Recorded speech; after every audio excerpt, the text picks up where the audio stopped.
ਬੰਦੇ ਹਾਥ ਪੀਰ ਪੁਨ ਕਹਿ ਸਤਿਗੁਰੂ ਮਹਾਰਾਜ ਜੀ ਦਾ ਬਚਨ ਸੁਣ ਕਰਕੇ ਬਹਾਉਦੀਨ ਪੀਰ ਜਿਹੜਾ ਉਹ ਹੱਥ ਜੋੜ ਕਰਕੇ ਉਹਨੇ ਅੱਗੋਂ ਬਚਨ ਉਚਾਰਨ ਕੀਤਾ।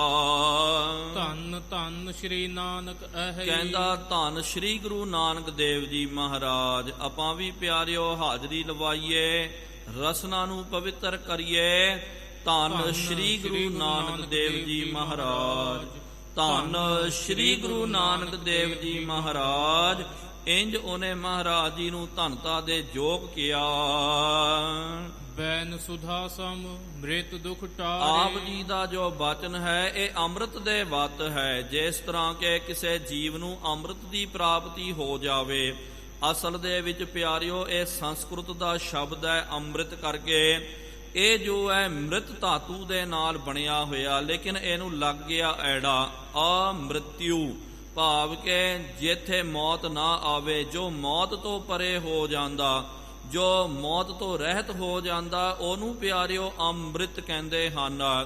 ਅਸਲ ਵਿੱਚ ਸ਼ਬਦ ਜਿਹੜਾ ਹੈ ਅਮ੍ਰਿਤਯੂ ਕਰਕੇ ਫਿਰ ਬਦਲਦਾ ਇਹ ਰਸ ਦਾ ਇੱਕ ਸ਼ਬਦ ਬਣ ਗਿਆ ਅੰਮ੍ਰਿਤ।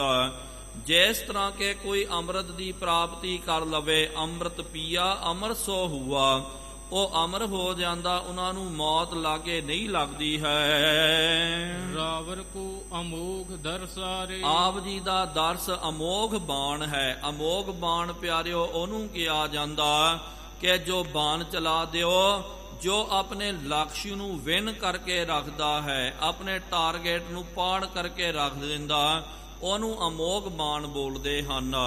ਆਪ ਜੀ ਦੇ ਦਰਸ਼ਨ ਵੀ ਸਤਿਗੁਰੂ ਮਹਾਰਾਜ ਅਮੋਘ ਹਨ। ਧੰਨ ਫਕੀਰੀ ਤੁਮ ਜੋ ਕਮਾਈ। ਆਪ ਜੀ ਦੀ ਫਕੀਰੀ ਸਤਿਗੁਰੂ ਮਹਾਰਾਜ ਧੰਨਤਾ ਦੇ ਯੋਗ ਹੈ।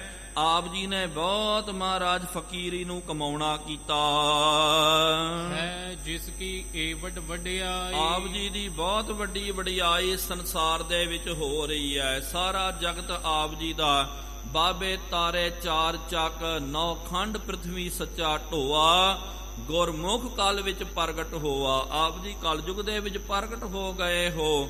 ਆਪ ਜੀ ਨੇ ਚਾਰ ਚੱਕ, ਸਾਰੀ ਨੌਖੰਡ ਪ੍ਰਿਥਵੀ ਦਾ ਉਧਾਰ ਕਰਨਾ ਕੀਤਾ ਹੈ। ਸਰਬ ਜਗਤ ਕੀ ਜੋ ਗੁਰਿਆਈ। ਸਾਰੇ ਜਗਤ ਦੀ ਮਹਾਰਾਜ ਜੋ ਗੁਰਿਆਈ ਹੈ, ਸੋ ਤੁਮਰੀ ਲਾਇਕ ਬਨ ਆਈ। ਉਹ ਆਪ ਜੀ ਦੇ ਲਾਇਕ ਬਣ ਕੇ ਆਈ ਹੈ। ਭਾਵ ਕਿ ਸ੍ਰੀ ਗੁਰੂ ਨਾਨਕ ਦੇਵ ਜੀ ਮਹਾਰਾਜ ਮਤਾਂ ਕਿਤੇ ਪਿਆਰਿਓ ਇਸ ਭਲੇਖੇ ਦੇ ਵਿੱਚ ਰਹਿ ਜਾਓ ਕਿ ਸ੍ਰੀ ਗੁਰੂ ਨਾਨਕ ਦੇਵ ਜੀ ਮਹਾਰਾਜ ਜੀ ਤੋਂ ਲੈ ਕਰਕੇ ਸ੍ਰੀ ਗੁਰੂ ਗ੍ਰੰਥ ਸਾਹਿਬ ਜੀ ਮਹਾਰਾਜ ਸਿਰਫ ਸਿੱਖਾਂ ਦੇ ਗੁਰੂ ਹਨ। ਨਹੀਂ ਪਿਆਰਿਓ, ਸਤਿਗੁਰੂ ਮਹਾਰਾਜ ਜਾਹਰ ਪੀਰ ਜਗਤ ਗੁਰ ਬਾਬਾ, ਕਿ ਸਤਿਗੁਰੂ ਮਹਾਰਾਜ ਜਗਤ ਦੇ ਗੁਰ ਹਨ ਤੇ ਬਾਬਾ ਸਤਿਕਾਰਯੋਗ ਹਨ। ਕਲੀ ਕਾਲ ਨਰ ਦੇ ਉਪਦੇਸ਼। ਕਲੀ ਕਾਲ ਦੇ ਵਿੱਚ ਆਪ ਜੀ ਨੇ ਲੋਕਾਂ ਨੂੰ ਉਪਦੇਸ਼ ਦਿੱਤਾ ਹੈ। ਸ੍ਰੀ ਜਗਤੇਸ਼ਾ ਕੋਟ ਉਧਾਰੇ, ਕਰੋੜਾਂ ਜੀਆਂ ਦਾ ਆਪ ਜੀ ਨੇ ਉਧਾਰ ਕਰਨਾ ਕੀਤਾ। ਫਕੀਰੀਆਂ ਕੋ ਨਾਮ। ਇਹਦਾ ਹੀ ਨਾਮ ਤਾਂ ਸਤਿਗੁਰੂ ਮਹਾਰਾਜ ਜੀ ਫਕੀਰੀ ਹੈ। ਜੋ ਕੀਨੀ ਤੁਮ ਕਰੁਣਾ ਧਾਮ। ਜੋ ਆਪ ਜੀ ਕਰੁਣਾ ਧਾਮ, ਕਿਰਪਾਲੂ ਸਤਿਗੁਰੂ ਮਹਾਰਾਜ ਆਪ ਜੀ ਨੇ ਜੋ ਕਾਰਜ ਕਰਨਾ ਕੀਤਾ, ਅਸਲ ਦੇ ਵਿੱਚ ਇਹ ਫਕੀਰ ਹਨ। ਦੋਹਰਾ ਕੀਨੂ ਸ਼ੇਖ ਫਰੀਦ, ਜੋ ਜ਼ੁਹਦ ਨਾਮ ਹੈ ਤਾਂ ਹੈ। ਅੱਗੇ ਬਚਨ ਕਰਨਾ ਕੀਤਾ, ਇਹ ਕਹਿੰਦਾ ਕਿ ਸਤਿਗੁਰੂ ਮਹਾਰਾਜ ਜਿਸ ਤਰ੍ਹਾਂ ਕਿ ਸਾਡੇ ਵੱਡ ਵਡੇਰਿਆਂ ਦੇ ਵਿੱਚੋਂ ਫਰੀਦ ਸਾਹਿਬ ਜੀ ਜੋ ਹਨ, ਇਹਨਾਂ ਦਾ ਖਾਨਖਾਨਾ ਪਾਕ ਪਟਨ ਦੇ ਵਿੱਚ ਹੈ। ਸਤਿਗੁਰੂ ਸੱਚੇ ਪਾਤਸ਼ਾਹ ਜੀ ਮਹਾਰਾਜ ਪਾਕ ਪਟਨ ਦੀ ਧਰਤੀ ਤੇ ਵੀ ਗਏ। ਉੱਥੇ ਵੀ ਜਾ ਕਰਕੇ ਜੋ ਮੌਜੂਦਾ ਮਹਾਂਪੁਰਖ ਸਨ, ਉਹਨਾਂ ਦਾ ਨਾਮ ਸੀ ਸ਼ੇਖ ਬ੍ਰਹਮ ਕਰਕੇ, ਤੇ ਸਤਿਗੁਰੂ ਮਹਾਰਾਜ ਜੀ ਨੇ ਉਹਨਾਂ ਨੂੰ ਵੀ ਉਪਦੇਸ਼ ਦ੍ਰਿੜ ਕਰਵਾਉਣਾ ਕੀਤਾ, ਉਹਨਾਂ ਨੂੰ ਵੀ ਭਗਤੀ ਭਾਵਨਾ ਦੇ ਨਾਲ ਜੋੜਿਆ ਏ। ਬਹੁਤ ਵੱਡਾ ਸੰਵਾਦ ਹੋਇਆ ਸੀ ਸਤਿਗੁਰੂ ਮਹਾਰਾਜ ਜੀ ਦੇ ਨਾਲ, ਗੁਰਾਂ ਦੇ ਨਾਲ ਸ਼ੇਖ ਬ੍ਰਹਮ ਜੀ ਦਾ। ਉਹਨਾਂ ਨੇ ਆਪਣਾ ਮਤ ਪ੍ਰਗਟ ਕਰਨਾ ਕੀਤਾ। ਸਤਿਗੁਰੂ ਮਹਾਰਾਜ ਜੀ ਨੇ ਗੁਰਮਤ ਉਹਨਾਂ ਨੂੰ ਦ੍ਰਿੜ ਕਰਵਾਈ ਹੈ। ਤੇ ਇਹ ਬਚਨ ਕਰਦੇ ਹਨ ਮਹਾਰਾਜ, ਜਿਸ ਤਰ੍ਹਾਂ ਕਿ ਸ਼ੇਖ ਫਰੀਦ ਜੀ ਜੋ ਹੋਏ ਹਨ, ਬਹੁਤ ਵੱਡੀ ਉਹਨਾਂ ਨੇ ਤਪੱਸਿਆ ਕਰਨੀ ਕੀਤੀ। ਸਤ ਸੂਈ ਸੀਤਾ ਕੀਓ ਜਤ ਲక్ష్మణ ਕੋ ਪ੍ਰਾਹਿ। ਤੇ ਉਹਨਾਂ ਨੇ ਜੋ ਸਤ ਕਰਨਾ ਕੀਤਾ ਤੇ ਸਤ ਸੋਈ ਸੀਤਾ ਕੀਓ, ਸਤ ਨੂੰ ਸੀਤਾ ਕਰਨਾ ਕੀਤਾ। ਤੇ ਜਿਸ ਤਰ੍ਹਾਂ ਕਿ ਸੀਤਾ ਜੋ ਹੈ ਇਹ ਸਤੀ ਦੇ ਰੂਪ ਦੇ ਵਿੱਚ ਪ੍ਰਗਟ ਹੋਈ ਹੈ। ਸਤੀ ਮਾਤਾ ਹਿੰਦੂਆਂ ਦੇ ਵਿੱਚ ਜੋ ਆਪਣੀ ਪਤੀ ਦੀ ਆਗਿਆ ਦੇ ਵਿੱਚ ਰਹਿੰਦੇ ਹਨ, ਪਤੀ ਤੋਂ ਇਲਾਵਾ ਜਿਨ੍ਹਾਂ ਦਾ ਧਿਆਨ ਦੂਜੇ ਪਰਪੁਰਖ ਦੇ ਉੱਤੇ ਨਹੀਂ ਹੁੰਦਾ, ਜੋ ਸਿਰਫ ਆਪਣੇ ਪਤੀ ਨੂੰ ਹੀ ਜੋ ਹੈ ਪੁਰਸ਼ ਜਾਣਦੀ ਹੈ, ਬਾਕੀ ਸਾਰਿਆਂ ਨੂੰ ਉਹ ਵੇਖਦੀ ਵੀ ਨਹੀਂ, ਉਹਨੂੰ ਜੋ ਹੈ ਸਾਡੇ ਸਾਹਿਤ ਦੇ ਵਿੱਚ ਸਤੀ ਕਿਹਾ ਗਿਆ। ਤੇ ਸੀਤਾ ਜੋ ਹੈ ਉਹਨੂੰ ਵੀ ਸਤੀ ਕਿਹਾ ਗਿਆ। ਤੇ ਆਪ ਜੀ ਨੇ ਇਹੋ ਜਿਹਾ ਸਤ ਦੀ ਕਮਾਈ ਕਰਨੀ ਕੀਤੀ ਜਿਸ ਤਰ੍ਹਾਂ ਕਿ ਕਿਸੇ ਜ਼ਮਾਨੇ ਦੇ ਵਿੱਚ ਸੀਤਾ ਨੇ ਕੀਤਾ ਹੈ। ਤੇ ਲక్ష్మణ ਜਿਹੜਾ ਪਿਆਰਿਓ ਉਹਨੂੰ ਜਤੀ ਕਿਹਾ ਗਿਆ। 6 ਜਤੀਆਂ ਦੇ ਵਿੱਚ ਲక్ష్మణ ਵੀ ਜਿਹੜਾ ਇੱਕ ਜਤੀ ਮੰਨਿਆ ਗਿਆ ਹਿੰਦੂ ਸਾਹਿਤ ਦੇ ਵਿੱਚ। ਇਸ ਤਰ੍ਹਾਂ ਹੀ ਸਤਿਗੁਰੂ ਮਹਾਰਾਜ ਆਪ ਜੀ ਨੇ ਜਤ ਦਾ ਵੀ ਪੈਰਾ ਧਾਰਨ ਕੀਤਾ। ਚੌਪਈ ਹੈ ਸੋ ਭਗਤ ਜੋ ਕਰੀ ਕਬੀਰਾ। ਜਿਸ ਤਰ੍ਹਾਂ ਕਿ ਕਬੀਰ ਸਾਹਿਬ ਜੀ ਨੇ ਬਹੁਤ ਜ਼ਿਆਦੀ ਭਗਤੀ ਕਰਨੀ ਕੀਤੀ ਹੈ, ਬਨਾਰਸ ਦੀ ਧਰਤੀ ਤੇ ਰਹਿ ਕਰਕੇ ਉਹ ਭਗਤੀ ਦਾ ਰੂਪ ਬਣ ਗਏ ਹਨ। ਇਸ ਤਰ੍ਹਾਂ ਹੀ ਆਪ ਜੀ ਵੀ ਮਹਾਰਾਜ ਕਬੀਰ ਸਾਹਿਬ ਜੀ ਦੇ ਵੱਧ ਭਗਤੀ ਦਾ ਰੂਪ ਬਣ ਗਏ। ਸੋ ਹਠ ਜੋ ਪਾ ਧਰੂ ਸਰੀਰਾ। ਜੋ ਧਰੂ ਨੇ ਬਹੁਤ ਜ਼ਿਆਦਾ ਬਚਪਨ ਦੇ ਵਿੱਚ ਹੱਠ ਧਾਰਨ ਕਰਨਾ ਕੀਤਾ। ਇਸ ਤਰ੍ਹਾਂ ਹੀ ਸਤਿਗੁਰੂ ਮਹਾਰਾਜ ਆਪ ਜੀ ਵੀ ਬਹੁਤ ਵੱਡੇ ਹੱਠੀ ਹਨ। ਸੋ ਗ੍ਰਹਿਸਤ ਜੋ ਆਦਮ ਕੀਆ। ਜੋ ਆਦਮ ਨੇ ਕਰਨਾ ਕੀਤਾ ਨਾ, ਆਦਮ ਬਾਬਾ ਇਸਲਾਮੀ ਜਗਤ ਦੇ ਵਿੱਚ ਜਾਂ ਤਾਂ ਸ਼ਿਵ ਨੂੰ ਵੀ ਆਦਮ ਬੋਲਦੇ ਹਨ। ਜਿਸ ਤਰ੍ਹਾਂ ਕਿ ਆਦਮ ਨੇ ਹੱਠ ਗ੍ਰਸਤ ਧਾਰਨ ਕਰਨਾ ਕੀਤਾ, ਇਸ ਤਰ੍ਹਾਂ ਹੀ ਮਹਾਰਾਜ ਆਪ ਜੀ ਵੀ ਗ੍ਰਸਤ ਵਿੱਚ ਰਹਿ ਕਰਕੇ ਗ੍ਰਸਤ ਤੋਂ ਨਿਰਲੇਪ ਸਨ। ਜੋਗ ਸੋਈ ਜੋ ਗੋਰਖ ਲੀਆ। ਜਿਸ ਤਰ੍ਹਾਂ ਕਿ ਬਹੁਤ ਵੱਡਾ ਜੋਗੀ, ਸਭ ਤੋਂ ਵੱਡਾ ਜੋਗੀ ਗੋਰਖਨਾਥ ਨੂੰ ਮੰਨਿਆ ਜਾਂਦਾ ਹੈ। ਇਸ ਤਰ੍ਹਾਂ ਹੀ ਸਤਿਗੁਰੂ ਮਹਾਰਾਜ ਆਪ ਜੀ ਗੋਰਖਨਾਥ ਵੱਤ ਜੋਗੀ ਹੋ।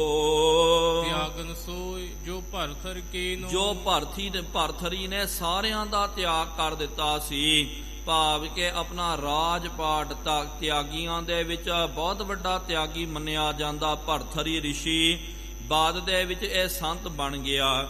ਇਹਨੇ ਆਪਣਾ ਸਾਰਾ ਰਾਜ ਪਾਟ ਜਿਹੜਾ ਤਿਆਗ ਦਿੱਤਾ ਤੇ ਆਪਣੇ ਧੀਆਂ ਪੁੱਤਾਂ ਨੂੰ ਵੀ ਤਿਆਗ ਦਿੱਤਾ ਹੈ, ਘਰ ਵਾਲੀਆਂ ਦਾ ਵੀ ਤਿਆਗ ਕਰਕੇ ਇਹਨੇ ਬਹੁਤ ਭਾਰੀ ਤਪ ਕਰਨਾ ਕੀਤਾ। ਤੇ ਜਿਸ ਤਰ੍ਹਾਂ ਕਿ ਭਰਥਰੀ ਰਿਸ਼ੀ ਬਹੁਤ ਵੱਡਾ ਤਿਆਗੀ ਮੰਨਿਆ ਜਾਂਦਾ, ਇਸ ਤਰ੍ਹਾਂ ਹੀ ਸਤਿਗੁਰੂ ਮਹਾਰਾਜ ਆਪ ਜੀ ਵੀ ਵੱਡੇ ਤੋਂ ਵੱਡੇ ਤਿਆਗੀ ਹੋ। ਸੋ ਤਪ ਜਨਕ ਜਾਹਿ ਮਨ ਭੀਨੂ। ਜੋ ਤਪ ਜਿਹੜਾ ਹੈ ਜਨਕ ਨੇ ਕਰਨਾ ਕੀਤਾ ਨਾ, ਤੂੰ ਤਾਂ ਜਨਕ ਰਾਜਾ ਅਵਤਾਰ। ਇਸ ਤਰ੍ਹਾਂ ਹੀ ਆਪ ਜੀ ਜਨਕ ਦੇ ਅਵਤਾਰ ਹੋ। ਹੈ ਸੰਗਰਾਮ ਜੋ 10 ਸਿਰ ਲਰਿਓ। ਜੋ 10 ਸਿਰ ਵਾਲਾ ਰਾਵਣ ਜਿਹੜਾ ਹੈ, ਜਿਹਨੇ ਸੰਗਰਾਮ ਕਰਨਾ ਕੀਤਾ, ਜੰਗ ਯੁੱਧ ਕਰਨਾ ਕੀਤਾ ਹੈ। ਇਸ ਤਰ੍ਹਾਂ ਹੀ ਸਤਿਗੁਰੂ ਮਹਾਰਾਜ ਆਪ ਜੀ ਨੇ ਸੋ ਵਿਯੋਗ ਜੋ ਰਘੁਪਤ ਕਰਿਓ। ਜੋ ਵਿਯੋਗ ਜਿਹੜਾ ਵਿਛੋੜਾ ਰਘੁਪਤ ਨੂੰ ਪੈ ਗਿਆ ਸੀ, ਇਸ ਤਰ੍ਹਾਂ ਹੀ ਮਹਾਰਾਜ ਆਪ ਜੀ ਵਿਯੋਗੀ ਬਣ ਕਰਕੇ ਵੀ ਰਹੇ ਹੋ। ਸੋ ਸੰਨਿਆਸ ਦਤ ਉਰ ਧਾਰਾ। ਜਿਸ ਤਰ੍ਹਾਂ ਕਿ ਦੱਤਾਤਰੇय ਜੀ ਹਨ, ਉਹਨਾਂ ਨੇ ਸੰਨਿਆਸ ਮਤ ਦਾ ਪ੍ਰਚਾਰ ਕਰਨਾ ਕੀਤਾ। ਇਸ ਤਰ੍ਹਾਂ ਹੀ ਸਤਿਗੁਰੂ ਮਹਾਰਾਜ ਆਪ ਜੀ ਸਭ ਤੋਂ ਵੱਡੇ ਸੰਨਿਆਸੀ ਹੋ। ਕਹਿਣ ਦਾ ਭਾਵ ਜੋ ਜਿਸ ਖੇਤਰ ਦੇ ਵਿੱਚ ਸਰਵੋਪਰੀ ਸਨ, ਸਭ ਤੋਂ ਅੱਗੇ ਸਨ, ਜਿਨ੍ਹਾਂ ਦੇ ਅੱਗੇ ਜਿਸ ਤਰ੍ਹਾਂ ਕਿ ਜੇ ਸਤੀਆਂ ਦੇ ਵਿੱਚ ਵੇਖਦੇ ਤੇ ਸੀਤਾ ਵਰਗੀ ਸਤੀ ਨਹੀਂ ਮੰਨਿਆ ਜਾ ਸਕਦਾ ਕਿ ਇਹਨੂੰ। ਜਤੀਆਂ ਦੇ ਵਿੱਚ ਲక్ష్మణ ਹੈ ਤੇ ਫਿਰ ਜੋਗੀਆਂ ਦੇ ਵਿੱਚ ਗੋਰਖਨਾਥ ਹੈ, ਸੂਰਮਿਆਂ ਦੇ ਵਿੱਚ 10 ਸਿਰ ਰਾਵਣ ਹੈ। ਇਸ ਤਰ੍ਹਾਂ ਹੀ ਜੋ ਤਿਆਗੀਆਂ ਦੇ ਵਿੱਚ ਭਰਥਰੀ ਹਨ, ਤਪ ਦੇ ਵਿੱਚ ਜਨਕ ਹਨ। ਇਸ ਤਰ੍ਹਾਂ ਹੀ ਸਤਿਗੁਰੂ ਮਹਾਰਾਜ ਇਹ ਸਾਰੀਆਂ ਉਦਾਹਰਨਾਂ ਆਪ ਜੀ ਦੇ ਉੱਤੇ ਢੁਕਦੀ। ਆਪ ਜੀ ਦਾ ਕੋਈ ਪਾਰਾਵਾਰ ਪ੍ਰਾਪਤ ਨਹੀਂ ਕਰ ਸਕਦਾ। ਇਹ ਤਾਂ ਮਹਾਰਾਜ ਇੱਕ ਖੇਤਰ ਦੇ ਵਿੱਚ ਇੱਕ ਗੁਣ ਕਰਕੇ ਸਤਿਗੁਰੂ ਮਹਾਰਾਜ ਇਹਨਾਂ ਜੋ ਆਪਾਂ ਨੇ ਵਰਣਨ ਕਰਨਾ ਕੀਤਾ, ਇਹਨਾਂ ਦੀ ਪੂਜਾ ਹੁੰਦੀ ਹੈ। ਤੇ ਆਪ ਜੀ ਦੇ ਵਿੱਚ ਤਾਂ ਸਾਰੇ ਗੁਣ ਹਨ, ਸਰਬ ਗੁਣ ਆਪ ਜੀ ਸੰਪੰਨ ਹੋ। ਸਾਹਿਤ ਹਨ। ਅਸ ਕਹੇ ਬੰਦਤ ਬਾਰੰਬਾਰ। ਇਸ ਤਰ੍ਹਾਂ ਕਹਿ ਕਰਕੇ ਸਤਿਗੁਰੂ ਮਹਾਰਾਜ ਜੀ ਦੇ ਚਰਨਾਂ ਦੇ ਉੱਤੇ ਬਾਰ-ਬਾਰ ਇਸ ਨੇ ਨਮਸਕਾਰ ਕਰਨੀ ਕੀਤੀ, ਡੰਡੌਤ ਕਰਨੀ ਕੀਤੀ ਹੈ। ਬਹੁਤ ਪ੍ਰਕਾਰ ਕੀ ਉਸਤਤ ਕਰਕੇ। ਬਹੁਤ ਤਰ੍ਹਾਂ ਤਰ੍ਹਾਂ ਦੀ ਮਹਾਰਾਜ ਜੀ ਦੀ ਉਸਤਤੀ ਕਰਕੇ। ਸੇਵਕ ਭਏ ਹਰਖ ਉਰ ਭਰ ਕੇ। ਬਹੁਤ ਮਨ ਦੇ ਵਿੱਚ ਹਰਖ ਪ੍ਰਸੰਨਤਾ ਧਾਰਨ ਕਰਕੇ। ਦੇਖੋ ਪਿਆਰਿਓ, ਇਹ ਉਹੀ ਬਾਬਾ ਨਾਨਕ ਜੀ ਹਨ। ਜਦੋਂ ਮੁਲਤਾਨ ਦੇ ਬਾਰ-ਬਾਰ ਸਤਿਗੁਰੂ ਮਹਾਰਾਜ ਆਏ, ਇਹਨਾਂ ਪੀਰਾਂ ਨੂੰ ਜਦੋਂ ਪਤਾ ਚੱਲਿਆ ਕਿ ਬਾਬਾ ਨਾਨਕ ਜੀ ਆ ਰਹੇ ਹਨ, ਸਤਿਗੁਰੂ ਮਹਾਰਾਜ ਜੀ ਨੂੰ ਬਾਹਰੋਂ ਵਾਰੀ ਇਹ ਭਜਾ ਦੇਣਾ ਚਾਹੁੰਦੇ ਸੀ, ਕੱਢ ਦੇਣਾ ਚਾਹੁੰਦੇ ਕਿ ਭਾਈ ਆ ਬਾਬਾ ਸਾਡੇ ਸ਼ਹਿਰ ਵਿੱਚ ਨਾ ਆਵੇ। ਜੇ ਇਹ ਸਾਡੇ ਸ਼ਹਿਰ ਵਿੱਚ ਆ ਜਾਵੇਗਾ ਸਾਡੀ ਮਨੌਤ ਘਟ ਜਾਵੇਗੀ। ਲੇਕਿਨ ਫਿਰ ਵੀ ਸਤਿਗੁਰੂ ਮਹਾਰਾਜ ਜਦੋਂ ਸੰਕੇਤ ਕੀਤਾ, ਹੁਣ ਸਤਿਗੁਰੂ ਮਹਾਰਾਜ ਇਹਨਾਂ ਦੇ ਕੋਲ ਆਏ, ਖਾਨੇ ਵਿੱਚ ਆ ਕਰਕੇ ਇਹਨਾਂ ਨੂੰ ਜਦੋਂ ਉਪਦੇਸ਼ ਦਿੱਤਾ, ਇਹ ਜੋ ਲੋਕ ਕੱਢਣਾ ਚਾਹੁੰਦੇ ਸਨ ਹੁਣ ਸਤਿਗੁਰੂ ਮਹਾਰਾਜ ਜੀ ਦੇ ਮੁਰੀਦ ਬਣ ਗਏ। ਮਹਾਰਾਜ ਜੀ ਨੂੰ ਕਹਿੰਦੇ, ਸਤਿਗੁਰੂ ਮਹਾਰਾਜ ਕਿਰਪਾ ਕਰੋ, ਇੱਥੇ ਹੀ ਰਹਿ ਪਿਓ। ਦੋਹਰਾ ਕਰੁਣਾ ਨਿਤ ਬੋਲੇ ਬਹਰ, ਚੇਤੋ ਨਾਮ ਖੁਦਾ। ਕਰੁਣਾ ਦੇ ਨਿਧਾਨ ਸਤਿਗੁਰੂ ਗੁਰੂ ਨਾਨਕ ਦੇਵ ਜੀ ਮਹਾਰਾਜ ਜੀ ਨੇ ਬਾਅਦ ਵਿੱਚ ਬਚਨ ਕੀਤਾ, ਕਿਹਾ ਕਿ ਚੇਤੋ ਨਾਮ ਖੁਦਾਏ। ਖੁਦਾ ਦਾ ਨਾਮ ਪਾਈ ਚੇਤਾ ਕਰਨਾ ਕਰੋ। ਬਜ਼ੁਰਗ ਕੀ ਸੰਗਤ ਕਰੋ, ਲਹੋ ਸਰਬ ਸੁਖ ਪਾਏ। ਬਜ਼ੁਰਗ ਦਾ ਭਾਵ ਕਿ ਜੋ ਸਾਧੂ ਸੰਤ ਮਹਾਤਮਾ ਹਨ, ਉਹਨਾਂ ਦੀ ਸੰਗਤ ਕਰਨਾ ਕਰੋ, ਜਿਸ ਕਰਕੇ ਸਾਰੇ ਸੁੱਖਾਂ ਦੀ ਤੁਹਾਨੂੰ ਪ੍ਰਾਪਤੀ ਹੋਵੇਗੀ। ਸੋਈ ਸਾਹਿਬ ਭੈ ਰਾਖੋ ਮਨ ਮਾਹੀ। ਜੋ ਸਾਹਿਬ ਹੈ ਪ੍ਰਮਾਤਮਾ ਦਾ ਸਦਾ ਭੈ ਮਨ ਵਿੱਚ ਧਾਰਨ ਕਰਨਾ ਕਰੋ। ਵਿਸ਼ੇ ਵਾਸ਼ਨਾ ਮਨ ਭੈ ਨਾਹੀ। ਇਹਦੇ ਕਰਕੇ ਕੀ ਹੋਵੇਗਾ, ਵਿਸ਼ਿਆਂ ਦੀ ਵਾਸ਼ਨਾ ਤੁਹਾਨੂੰ ਮਨ ਵਿੱਚ ਨਹੀਂ ਲੱਗੇਗੀ। ਸਤ ਸੰਗਤ ਨਰ ਕਰ ਹੈ ਜਬ ਹੀ। ਜਦੋਂ ਮਨੁੱਖ ਸਤ ਸੰਗਤ ਜਦੋਂ ਕਰੇਗਾ, ਸਾਧੂਆਂ ਦੀ ਮਹਾਂਪੁਰਖਾਂ ਦੀ ਸੰਗਤ ਕਰੇਗਾ, ਗਤ ਸੁਖੈਨ ਵੈ ਪ੍ਰਾਪਤ ਤਬ ਹੀ। ਖੁਦ ਬਾ ਖੁਦ ਸੁਖੈਨ ਤਰੀਕੇ ਦੇ ਨਾਲ ਉਹਦੀ ਸਦਗਤੀ ਹੋ ਜਾਵੇਗੀ, ਉਹਨੇ ਮੁਕਤੀ ਨੂੰ ਪ੍ਰਾਪਤ ਕਰਨਾ ਹੈ। ਸੁਨ ਕੈ ਸਰਬ ਪੀਰ ਪੇ ਠਾਂਢੇ। ਸਤਿਗੁਰੂ ਮਹਾਰਾਜ ਜੀ ਦਾ ਇਹ ਬਚਨ ਸੁਣ ਕਰਕੇ ਸਾਰੇ ਜੋ ਪੀਰ ਸਨ ਉਹ ਹੱਥ ਜੋੜ ਕਰਕੇ ਖੜ ਗਏ। ਬੰਧਨ ਕਰਹਿ ਪ੍ਰੇਮ ਬਹੁ ਬਾਢੇ। ਮਨ ਦੇ ਵਿੱਚ ਪ੍ਰੇਮ ਬਹੁਤ ਜ਼ਿਆਦਾ ਉਛਾਲੇ ਮਾਰ ਰਿਹਾ, ਪ੍ਰੇਮ ਬਹੁਤ ਜ਼ਿਆਦਾ ਵੱਧ ਗਿਆ। ਹੱਥ ਜੋੜ ਕਰਕੇ ਬਾਰੰਬਾਰ ਬੰਦਨਾ ਕਰਦੇ, ਡੰਡੌਤ ਕਰਦੇ। ਮਿਲ ਕੈ ਭੇ ਅਧਿਕਾਇ ਪ੍ਰਸੰਨ। ਮਿਲ ਕਰਕੇ ਬਹੁਤ ਜ਼ਿਆਦਾ ਇਹ ਪ੍ਰਸੰਨ ਹੋਏ ਹਨ। ਕਹੇ ਗੁਰੂ ਨਾਨਕ ਤੁਮ ਧੰਨ। ਸਾਰੇ ਮਿਲ ਕਰਕੇ ਕਹਿੰਦੇ ਹਨ, ਧੰਨ ਸ਼੍ਰੀ ਗੁਰੂ ਨਾਨਕ ਦੇਵ ਜੀ ਮਹਾਰਾਜ। ਆਪਾਂ ਵੀ ਉਚਾਰਨ ਕਰਨਾ ਕਰੀਏ। ਅੱਜ ਤਿਨ ਤੇ ਵਿਦਾ ਹੋਏ ਸੁਖਦਾਈ। ਸਤਿਗੁਰੂ ਸੁਖਾਂ ਦੇ ਦਾਤੇ ਸਤਿਗੁਰੂ ਮਹਾਰਾਜ ਉਹਨਾਂ ਤੋਂ ਵਿਦਾ ਹੋ ਕਰਕੇ ਗਮਨੇ ਮੰਦ ਮੰਦ ਪਗ ਜਾਈ। ਅੱਗੇ ਸਤਿਗੁਰੂ ਮਹਾਰਾਜ ਬਹੁਤ ਮੰਦ ਮੰਦ ਗਮਨ ਕਰ ਰਹੇ ਹਨ, ਬਹੁਤ ਪ੍ਰੇਮ ਦੇ ਨਾਲ। ਕੋਈ ਕਾੜੀ ਨਹੀਂ ਹੈ, ਕੋਈ ਚਿੰਤਾ ਨਹੀਂ ਹੈ ਛੇਤੀ ਪਹੁੰਚਣ ਦੀ। ਰੱਬ ਦੇ ਆਨੰਦ ਦੇ ਵਿੱਚ ਪਰਮਾਤਮਾ ਦਾ ਸਿਮਰਨ ਕਰਦਿਆਂ ਕਰਦਿਆਂ ਸਤਿਗੁਰੂ ਮਹਾਰਾਜ ਅੱਗੇ ਨੂੰ ਗਮਨ ਕਰ ਰਹੇ। ਸ੍ਰੀ ਅੰਗਦ ਸੁਨੀਏ ਤਿਹ ਕਾਲਾ। ਭਾਈ ਬਾਲਾ ਜੀ ਕਹਿੰਦੇ, ਸ੍ਰੀ ਗੁਰੂ ਅੰਗਦ ਦੇਵ ਜੀ ਮਹਾਰਾਜ ਉਸ ਸਮੇਂ ਆਪ ਜੀ ਸੁਣਨਾ ਕਰੋ। ਮੈਂ ਬੂਝੇ ਤਬ ਦੀਨ ਦਿਆਲਾ। ਮੈਂ ਸਤਿਗੁਰੂ ਮਹਾਰਾਜ ਜੋ ਦੀਨ ਦਿਆਲ ਹਨ ਉਹਨਾਂ ਦੇ ਤਾਂ ਹੀ ਮੈਨੇ ਪੁੱਛਣਾ ਕੀਤਾ। ਇਨਕੇ ਵਿਖੇ ਪੀਰ ਕੋ ਨੀਕਾ। ਕਿਆ ਸਤਿਗੁਰੂ ਮਹਾਰਾਜ ਇਹ ਸਾਰੇ ਜੋ ਪੀਰ ਬੈਠੇ ਹੋਏ ਹਨ ਮੁਲਤਾਨ ਦੇ ਵਿੱਚ, ਇਹਨਾਂ ਦੇ ਵਿੱਚ ਸਭ ਤੋਂ ਵੱਡਾ ਸਭ ਤੋਂ ਸ਼੍ਰੇਸ਼ਟ ਜੋ ਪੀਰ ਹੈ, ਸੁਨ ਬੋਲੇ ਬੇਦੀ ਕੁਲ ਟੀਕਾ। ਸਤਿਗੁਰੂ ਮਹਾਰਾਜ ਕੌਣ ਹੈ ਆਪ ਜੀ ਦੱਸਣਾ ਕਰੋ। ਇਹ ਸਾਰੇ ਪੀਰ ਇੱਕ ਦੋ ਇੱਕ ਚਣੰਦੀਆਂ ਸਨ, ਬਹੁਤ ਵੱਡੇ ਤੋਂ ਵੱਡੇ ਇਹ ਮਹਾਂਪੁਰਖ ਹਨ। ਕਿਰਪਾ ਕਰਕੇ ਆਪ ਜੀ ਉਚਾਰਨ ਕਰਨਾ ਕਰੋ, ਸਭ ਤੋਂ ਵੱਡਾ ਪੀਰ ਇਹਨਾਂ ਦੇ ਵਿੱਚ ਕਿਹੜਾ ਹੈ। ਸ਼ਮਸ਼ ਤਬਰੇਜ ਨਾਮ ਹੈ ਜਹ। ਸਤਿਗੁਰੂ ਮਹਾਰਾਜ ਜੀ ਨੇ ਕਿਹਾ ਕਿ ਜਿਹਦਾ ਨਾਮ ਸ਼ਮਸ਼ ਤਬਰੇਜ਼ ਹੈ ਉਹ ਭਾਈ ਸਾਰਿਆਂ ਤੋਂ ਵੱਡਾ ਪੀਰ ਹੈ। ਸਭ ਤੇ ਊਚੋ ਪਦ ਹੈ ਜਿਤਹਿ। ਸਭ ਤੋਂ ਉੱਚਾ ਪਦ ਜਿਹੜਾ ਹੈ ਇਹਨਾਂ ਪੀਰਾਂ ਦੇ ਵਿੱਚ ਉਹਨੂੰ ਪ੍ਰਾਪਤ ਹੋਇਆ। ਇੱਕ ਤਾਂ ਪਦ ਜਿਹੜਾ ਪਿਆਰਿਓ ਬਾਹਰੀ ਤੌਰ ਤੇ ਪ੍ਰਾਪਤ ਹੁੰਦਾ, ਗਦੀਆਂ ਜੇ ਆਪਾਂ ਵੇਖਦੇ ਆ ਕੋਈ ਗੱਦੀ ਨਸ਼ੀਨ ਬਣ ਗਿਆ, ਕੋਈ ਜਾ ਕਰਕੇ ਕਿੱਥੇ ਬਹਿ ਜਾਂਦਾ, ਕੋਈ ਕਹਿੰਦਾ ਜੀ ਮੈਂ ਇੱਥੋਂ ਦਾ ਮਾਲਕ ਹਾਂ, ਮੈਂ ਇੱਥੋਂ ਦਾ ਇਹ ਹਾਂ, ਤੇ ਇਹ ਤਾਂ ਕੁਝ ਬਾਰੀ ਪਿਆਰਿਓ ਇਹ ਹੈ, ਬਾਰੀ ਰੁਤਬੇ ਹਨ। ਤੇ ਇਸ ਤਰ੍ਹਾਂ ਹੀ ਅੰਦਰ ਦੀ ਵੀ ਪਿਆਰਿਓ ਅਵਸਥਾ ਹੁੰਦੀ ਹੈ, ਤੇ ਅੰਦਰਲੀ ਅਵਸਥਾ ਤੇ ਬਾਹਰੀ ਅਵਸਥਾ ਦੇ ਵਿੱਚ ਸਰਵੋੱਚ ਪਦ ਜੋ ਹੈ ਅੰਤਰੀਮ ਅਵਸਥਾ ਦੇ ਵਿੱਚ ਸ਼ਮਸ ਤਬਰੇਜ਼ ਨੂੰ ਪ੍ਰਾਪਤ ਹੈ। ਇਸ ਕੋ ਸੁਨੋ ਸਰਬ ਪ੍ਰਸੰਗਾ। ਸਤਿਗੁਰੂ ਮਹਾਰਾਜ ਜੀ ਨੂੰ ਭਾਈ ਬਾਲਾ ਜੀ ਪੁੱਛਦੇ, ਮਹਾਰਾਜ ਇਹ ਸਾਰਿਆਂ ਤੋਂ ਵੱਡਾ ਕਿਉਂ ਹੈ ਇਹਨਾਂ ਦੇ ਵਿੱਚ? ਤੇ ਮਹਾਰਾਜ ਜੀ ਨੇ ਅੱਗੋਂ ਇਹਦਾ ਪ੍ਰਸੰਗ ਜਿਹੜਾ ਹੈ ਉਚਾਰਨ ਕਰਨਾ ਕੀਤਾ। ਜਿਸ ਪ੍ਰਕਾਰ ਪਾ ਮਤ ਉਤੰਗਾ। ਜਿਸ ਤਰ੍ਹਾਂ ਇਹਦੀ ਮਤ ਬਹੁਤ ਉਤੰਗੀ ਹੋ ਗਈ ਹੈ, ਬਹੁਤ ਉੱਚੀ ਮਤ ਦਾ ਇਹ ਧਾਰਨੀ ਬਣਿਆ, ਉਹ ਭਾਈ ਤੂੰ ਹੁਣ ਸੁਣਨਾ ਕਰ। ਰੂਮ ਵਿਲਾਇਤ ਜਹਾਂ ਸੋ ਅਹੀ। ਜਿੱਥੇ ਰੂਮ ਦੇਸ਼, ਵਿਲਾਇਤ ਦੇਸ਼ ਜਿਹੜਾ ਹੈ, ਰੋਮਨ ਜਿਹਨੂੰ ਬੋਲਦੇ ਹਨ, ਰੋਮਨ ਸਾਮਰਾਜ ਜਾਂ ਜਿਹਨੂੰ ਰੂਮ ਬੋਲਦਿਆ ਜਾਂਦਾ, ਤੇ ਜਿੱਥੇ ਇਹ ਰੂਮ ਦਾ ਵਿਲਾਇਤ ਇਲਾਕਾ ਹੈ, ਪਿੰਜਾ ਤਹ ਮਨਸੂਰ ਸੋ ਰਹੇ। ਉਥੇ ਮਨਸੂਰ ਪਿੰਜਾ ਜਿਹੜਾ ਹੈ ਰਿਹਾ ਕਰਦਾ ਹੈ ਰੂਮ ਦੇ ਵਿੱਚ। ਮਿਲਿਓ ਸੰਤ ਕੋ ਤਾਹ ਮਹਾਨਾ। ਉਹ ਜਿਹੜਾ ਹੈ ਮਨਸੂਰ ਨੂੰ ਕੋਈ ਸੰਤ ਜਿਹੜਾ ਹੈ, ਕੋਈ ਰੱਬ ਦਾ ਬੰਦਾ ਉਹਨੂੰ ਪ੍ਰਾਪਤ ਹੋਇਆ।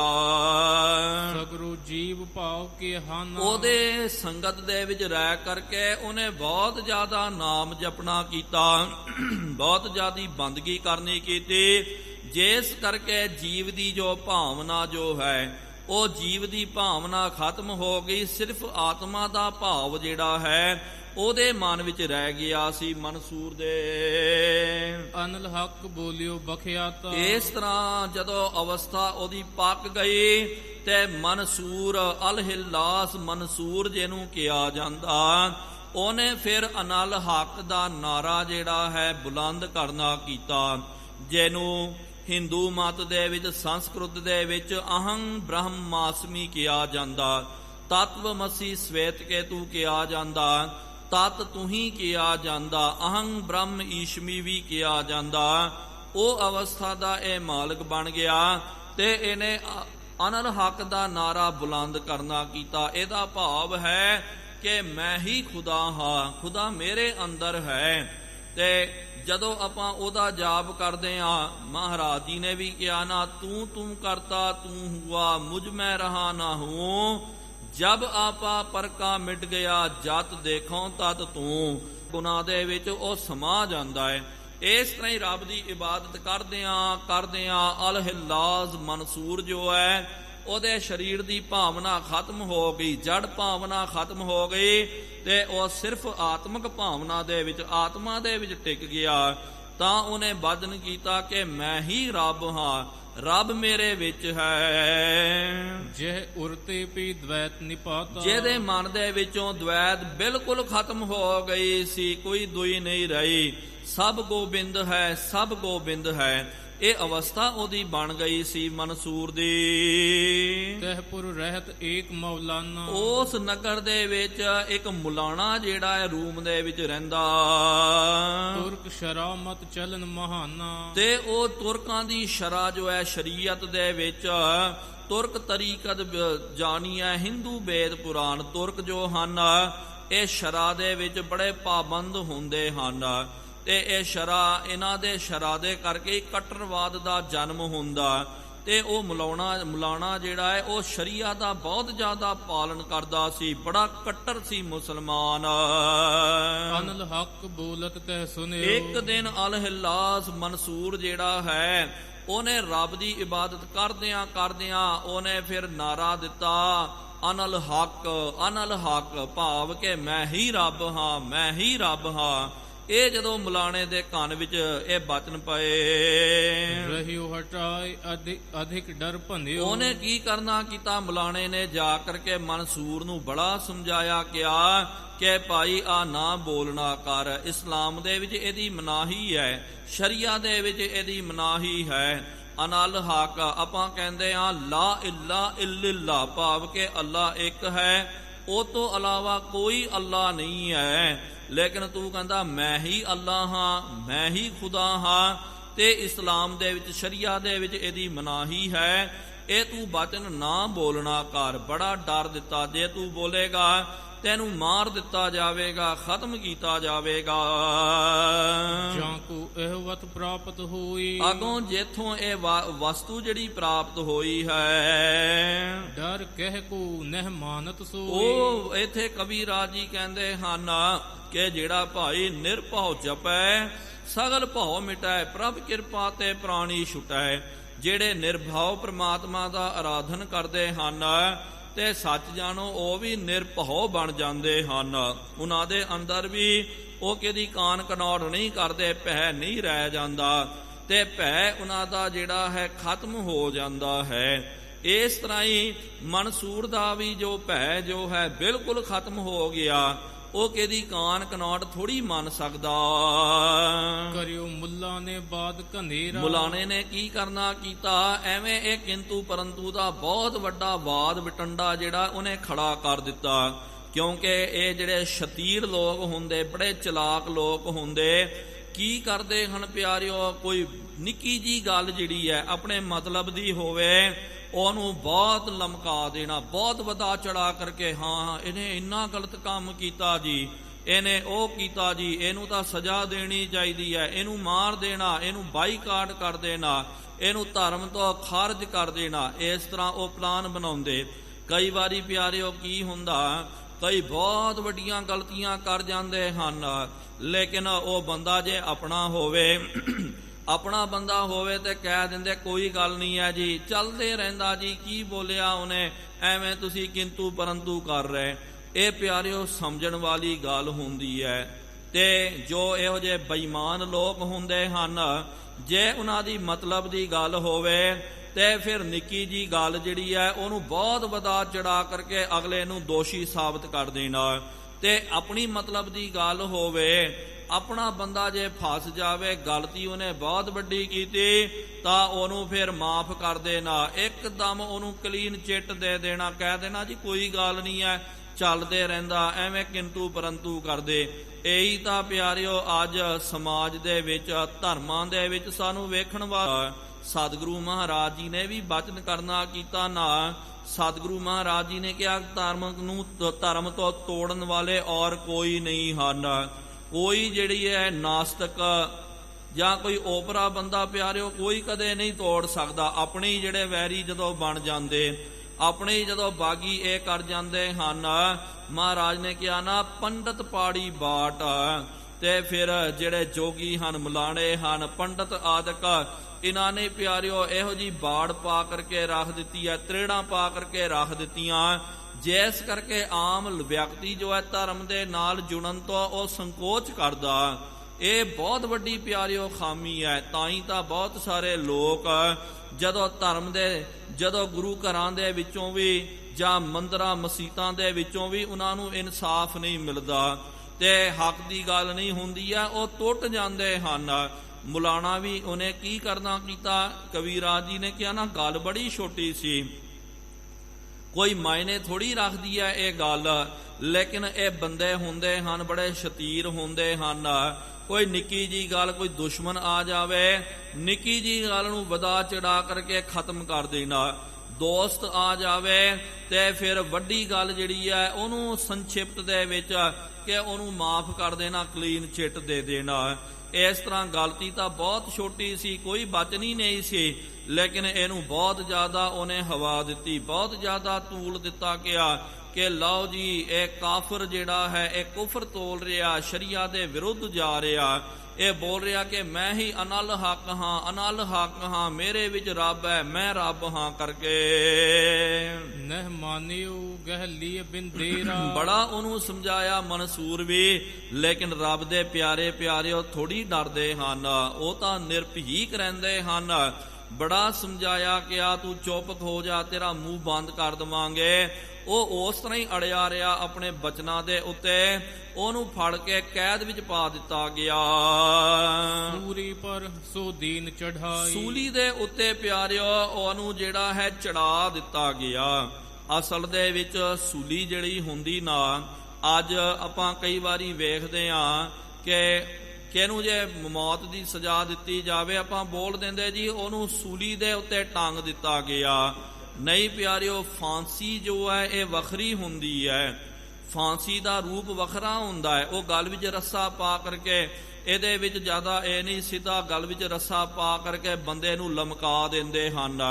ਪੂਰਾ ਭਾਰ ਜਦੋਂ ਗਰਦਨ ਦੇ ਉੱਤੇ ਪੈ ਜਾਵੇ, ਧੌਣ ਦੇ ਉੱਤੇ ਪੈ ਜਾਵੇ, ਤੇ 10-15 ਮਿੰਟਾਂ ਦੇ ਵਿੱਚ ਹੀ ਵੇਖੋ ਪਿੱਛੇ ਦੀ ਜੋ ਹੱਡੀ ਹੁੰਦੀ ਹੈ ਮੂਲ, ਤੇ ਜੋ ਰੀੜ ਦੀ ਹੱਡੀ ਹੁੰਦੀ ਹੈ, ਉਹ ਇੱਕਦਮ ਹੱਡੀ ਟੁੱਟ ਜਾਂਦੀ, ਸਾਹ ਵੀ ਘੁੱਟ ਜਾਂਦਾ, ਹੱਡੀ ਟੁੱਟ ਜਾਂਦੀ ਹੈ। ਇਹਦੇ ਨਾਲ ਬੰਦਾ ਜਿਹੜਾ ਮਰ ਜਾਂਦਾ। ਇਹਨੂੰ ਫਾਂਸੀ ਦੀ ਸਜ਼ਾ ਕਹਿੰਦੇ ਹਨ। ਲੇਕਿਨ ਪਹਿਲੇ ਜ਼ਮਾਨੇ ਦੇ ਵਿੱਚ ਬਹੁਤ ਭੈੜੀਆਂ ਸਜ਼ਾਵਾਂ ਦਿੱਤੀਆਂ ਜਾਂਦੀਆਂ ਸਨ ਕਿ ਸੰਗਸਾਰ ਕਰਨਾ। ਕੋਈ ਬੰਦਾ ਜਿਹੜਾ ਹੈ ਤੇ ਇਹ ਕਰਦਾ ਹੋਵੇ, ਫੜਿਆ ਜਾਵੇ, ਜਾਂ ਕੁਛ ਧਰਮ ਦੇ ਵਿਰੁੱਧ ਕੋਈ ਗੱਲ ਕਰ ਦਿੱਤੀ, ਪੱਥਰ ਮਾਰ ਮਾਰ ਕਰਕੇ ਉਹਨੂੰ ਮਾਰ ਦੇਣਾ। ਕਈ ਕੀ ਕਰਦੇ ਸਨ, ਕੋਈ ਚੋਰੀ ਕਰ ਦਿੱਤੀ ਜੀ, ਉਹਦਾ ਹੱਥ ਵੱਢ ਦਿਓ।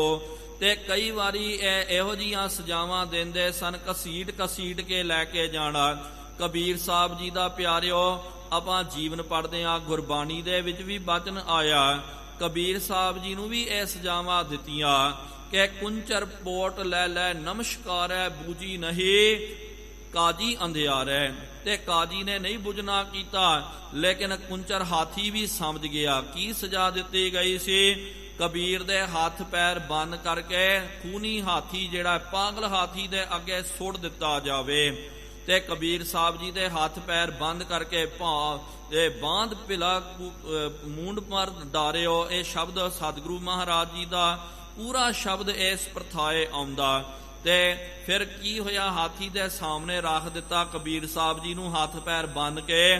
ਹਾਥੀ ਭੱਜ ਕੇ ਆਇਆ ਤੇ ਉਹਨੇ ਪੈਰ ਵੀ ਚੱਕ ਲਿਆ। ਜਦੋਂ ਕਬੀਰ ਤੇ ਉਹਦੇ ਉੱਤੇ ਗੱਡੀ ਚੜਾ ਦਿਓ, ਕਿਸ ਤਰ੍ਹਾਂ ਨਰੀਏਲ ਜਿਹੜਾ ਇੱਕਦਮ ਭੰਨਿਆ ਜਾਂਦਾ, ਫੁੱਟ ਜਾਂਦਾ। ਇਸ ਤਰ੍ਹਾਂ ਹੀ ਹਾਥੀ ਦਾ ਪੈਰ, ਕਿੰਨਾ ਵੱਡਾ ਵਿਸ਼ਾਲ ਹਾਥੀ ਹੁੰਦਾ, ਤਕਰੀਬਨ 5-5.5 ਹਜ਼ਾਰ ਕਿਲੋ ਉਹਦਾ ਭਾਰ ਹੁੰਦਾ ਹੈ ਹਾਥੀ ਦਾ ਇੱਕ। ਤੇ ਉਹਦਾ ਜੇ ਪੈਰ ਪੈ ਜਾਵੇ, ਖੋਪੜਾ ਫੁੱਟ ਜਾਂਦਾ, ਸਿਰ ਫੁੱਟ ਜਾਂਦਾ। ਇਸ ਤਰ੍ਹਾਂ ਉਹਨੇ ਉਹਨਾਂ ਦਾ ਸਿਰ ਫੋੜਨ ਵਾਸਤੇ ਪੈਰ ਚੱਕਿਆ। ਲੇਕਿਨ ਜਦੋਂ ਕਬੀਰ ਜੀ ਦੇ ਦਰਸ਼ਨ ਜਦੋਂ ਕਰਨੇ ਕੀਤੇ, ਉਹ ਹਾਥੀ ਸ਼ਾਂਤ ਹੋ ਗਿਆ, ਪਾਗਲ ਹਾਥੀ ਸ਼ਾਂਤ ਹੋ ਗਿਆ। ਤੇ ਮਾਰਨਾ ਤਾਂ ਇੱਕ ਪਾਸੇ ਰਹਿ ਗਿਆ, ਕੁੰਚਰ ਪੋਟ ਲੈ ਲੈ ਨਮਸਕਾਰ ਹੈ। ਪਿੱਛੇ ਹੱਠ ਕਰਕੇ ਉਹਨੇ ਆਪਣੇ ਸੂੰਡ ਦੇ ਨਾਲ, ਜਿਸ ਤਰ੍ਹਾਂ ਹਾਥੀ ਨਮਸਕਾਰਾਂ ਕਰਦਾ ਹੈ, ਇਸ ਤਰ੍ਹਾਂ ਉਹਨੇ ਨਮਸਕਾਰ ਕਰਨੀ ਕੀਤੀ। ਗੰਗਾ ਕੀ ਲਹਿਰ ਮੇਰੀ ਟੂਟੀ ਜੰਜੀਰ, ਮ੍ਰਿਗਸ਼ਾਲਾ ਪਰ ਬੈਠੇ ਕਬੀਰ, ਮਨ ਨਾ ਡਰੈ ਤਨ ਕਾਹੇ ਕੋ ਡਰਾਵੇ।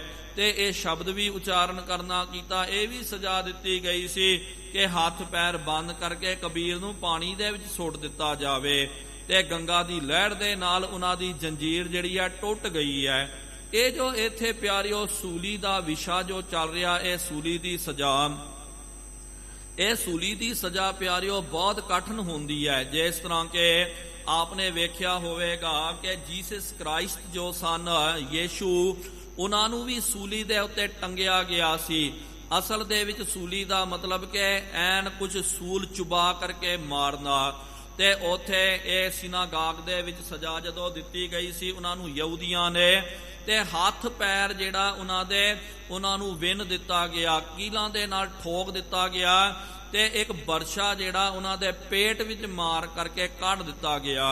ਤੇ ਇਹਦੇ ਵਿੱਚੋਂ ਲਹੂ ਜਿਹੜਾ ਹੌਲੀ ਹੌਲੀ ਨਿਕਲ ਕਰਕੇ ਤੜਪ ਕਰਕੇ ਬੰਦੇ ਦੀ 2 ਦਿਨ, ਕਈ ਵਾਰੀ ਕਈ ਬੰਦਿਆਂ ਦੇ 3 ਦਿਨ ਤੱਕ ਬੰਦੇ ਤੜਪਦੇ ਹਨ।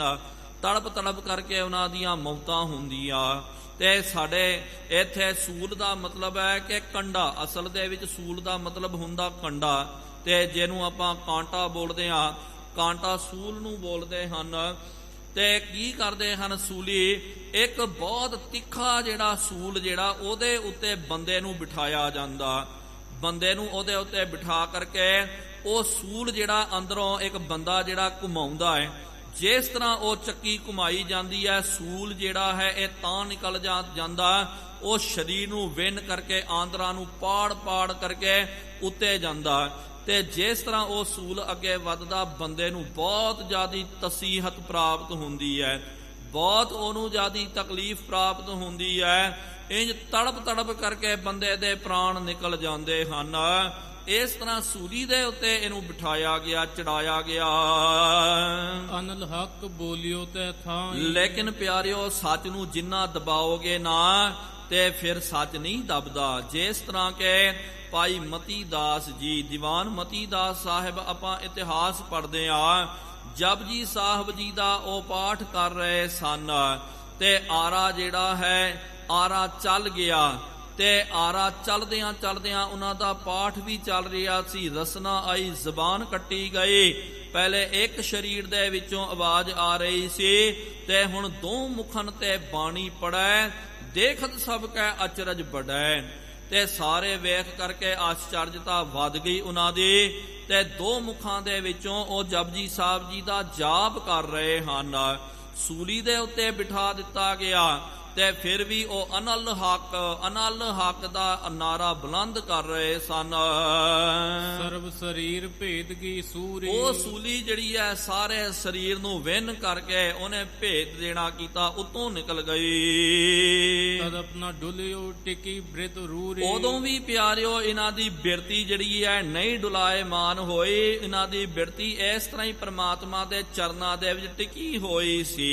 ਸਾਰੇ ਵੇਖ ਕਰਕੇ ਦੰਗ ਹੋ ਗਏ, ਹੈਰਾਨ ਹੋ ਗਏ। ਸ਼ਰੋਨਤ ਕੀ ਬੂੰਦੈ ਧਰ ਪਰ। ਜਦੋਂ ਸ਼ਰੋਨਤ ਲਹੂ ਦੀਆਂ ਤੁਬਕਾਂ ਬੂੰਦਾਂ ਜੋ ਹੈ ਧਰਤੀ ਤੇ ਗਿਰੀਆਂ, ਉਹਨਾਂ ਦੇ ਵਿੱਚੋਂ ਵੀ ਅਨਲ ਹੱਕ ਕੋ ਸ਼ਬਦ ਉਚਰੇ। ਤੇ ਸ਼ੋਰਣਤ ਜੋ ਹੋਰਿਆ, ਦੇਖ ਮੁੱਲਾ ਨੇ ਮਾਨ ਅਚੰਭਾ। ਵੇਖ ਕਰਕੇ ਸਾਰੇ ਮੁੱਲਾਂ ਨੇ ਜਿਹੜੇ ਹਨ ਇਹ ਵਿਸਮਿਤ ਹੋ ਗਏ, ਅਚੰਭੇ ਦੇ ਵਿੱਚ ਆ ਗਏ। ਸੋ ਜਰਾਏ ਦੀ ਲਖ ਅਸੰਭਾ। ਇਹਨਾਂ ਨੇ ਕਿਹਾ ਕਿ ਇਹ ਬੰਦੇ ਨੂੰ ਜੇ ਆਪਾਂ ਦਫਨ ਕਰਾਂਗੇ ਭਾਈ, ਕਿਉਂਕਿ ਦਫਨ ਕਰਦਿਆਂ ਬਹੁਤ ਲੰਬਾ ਸਮਾਂ ਲੱਗ ਜਾਂਦਾ, ਸਾਲ 2 ਸਾਲ ਦੇ ਵਿੱਚ ਸਰੀਰ ਜਿਹੜਾ ਹੈ ਉਹ ਖੁਰਦਾ ਹੈ। ਹੁਣ ਇਹਦੀਆਂ ਲਹੂ ਦੀਆਂ ਤੁਬਕਾਂ ਦੇ ਵਿੱਚੋਂ ਅਨਲ ਹੱਕ ਦੀ ਆਵਾਜ਼ ਆ ਰਹੀ ਹੈ। ਜੇ ਆਪਾਂ ਇਹਨੂੰ ਧਰਤੀ ਤੇ ਵੀ ਦਬ ਦਵਾਂਗੇ ਤੇ ਹਾਡੀਆਂ ਤਾਂ ਪਿਆਰਿਓ ਕਈ ਸਾਲਾਂ ਤੱਕ, ਅੱਜ ਵੀ ਜਦੋਂ ਆਪਾਂ ਖੋਜ ਕਰਦੇ ਹਾਂ, ਪੁਰਾਤੱਤਵ ਜੋ ਖੋਜੀ ਹਨ, ਅੱਜ ਤੋਂ ਪਿਆਰਿਓ ਕੋਈ ਬੰਦਾ ਜਿਹੜਾ ਜਿਹਨੂੰ ਦਫਨ ਕੀਤਾ ਗਿਆ ਧਰਤੀ ਦੇ ਵਿੱਚ ਤੇ 2-2, 5-5, 10-10 ਹਜ਼ਾਰ ਸਾਲ ਪੁਰਾਣਾ ਕੰਕਾਲ ਉਹਨਾਂ ਨੂੰ ਪ੍ਰਾਪਤ ਹੋਇਆ। ਅੱਜ ਵੀ ਉਹਨਾਂ ਦੀਆਂ ਹਾਡੀਆਂ ਜਿਹੜੀਆਂ ਹਨ ਉਹਨਾਂ ਨੇ ਪ੍ਰੀਜ਼ਰਵ ਕਰਕੇ ਰੱਖੀਆਂ।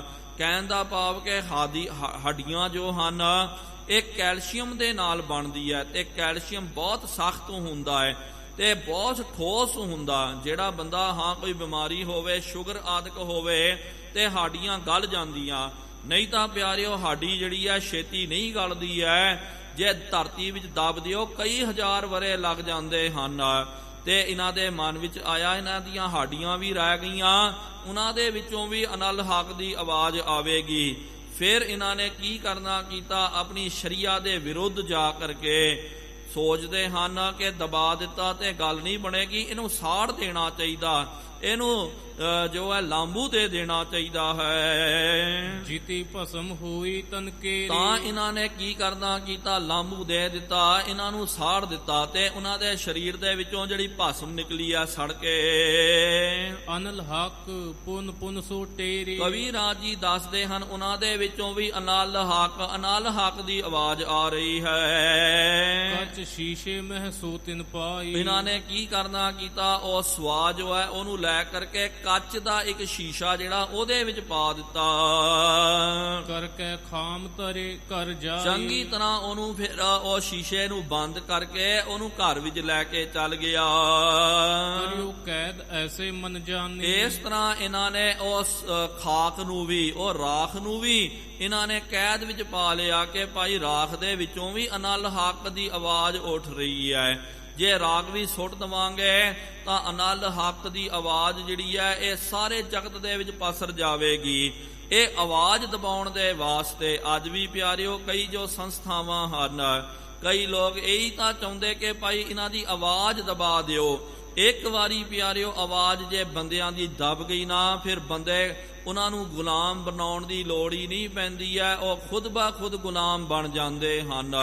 ਅੰਗਰੇਜ਼ਾਂ ਨੇ ਵੀ ਤਾਂ ਇਹੀ ਕਰਨਾ ਕੀਤਾ, ਜਿਹੜਾ ਕੋਈ ਆਵਾਜ਼ ਚੁੱਕਦਾ ਉਹਦਾ ਮੂੰਹ ਬੰਦ ਕਰ ਦਿਓ, ਆਵਾਜ਼ ਦਬਾ ਦਿਓ, ਖਤਮ ਹੋ ਜਾਂਦਾ, ਕੰਮ ਹੀ ਖਤਮ ਹੋ ਜਾਂਦਾ। ਇਹਨਾਂ ਨੇ ਵੀ ਕਿਹਾ ਕਿ ਇਹਦੀ ਆਵਾਜ਼ ਤਾਂ ਦਬ ਨਹੀਂ ਰਹੀ ਹੈ।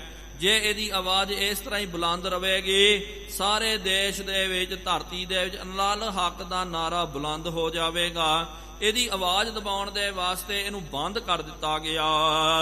ਅਨਲ ਹੱਕ ਨਹਿ ਬੋਲਹਿ ਬਾਣੀ। ਤੇ ਇਹ ਬੰਦ ਕਰ ਦਿੱਤਾ ਤਾਂ ਇਹਨੇ ਅਨਲ ਹੱਕ ਦੀ ਬਾਣੀ ਨਹੀਂ ਬੋਲਣੀ ਹੈ। ਕਿਤਿ ਕਾਲ ਜਬ ਬਿਤਿਓ ਮਝਾਰੀ। ਇਸ ਤਰ੍ਹਾਂ ਇਹਨੂੰ ਕੈਦ ਕਰਕੇ ਸ਼ੀਸ਼ੇ ਵਿੱਚ ਪਾ ਕਰਕੇ ਬਹੁਤ ਲੰਬਾ ਸਮਾਂ ਜਦੋਂ ਬਤੀਤ ਹੋਇਆ, ਤਹਿ ਕੇ ਤਨਵਿਆਂ ਹੁਤੀ ਕੁਵਾਰੀ। ਅੱਗੇ ਦੱਸਦੇ ਹਨ ਉਹ ਮੁਲਾਣਾ ਜਿਹੜਾ ਮੁਲਾਣੇ ਦੀ ਅੱਗੇ ਜੋ ਬੱਚੀ ਹੈ, ਲੜਕੀ ਹੈ, ਲੈ ਸ਼ੀਸ਼ਾ ਮੁਖ ਖੋਲਨ ਕੀ ਨਾ। ਇੱਕ ਦਿਨ ਉਹਨੇ ਕੀ ਕਰਨਾ ਕੀਤਾ, ਵੇਖਿਆ ਕਿ ਭਾਈ ਸ਼ੀਸ਼ਾ ਪਿਆ ਹੋਇਆ ਹੈ, ਇਹਦੇ ਵਿੱਚ ਸੁਆ ਹੈ।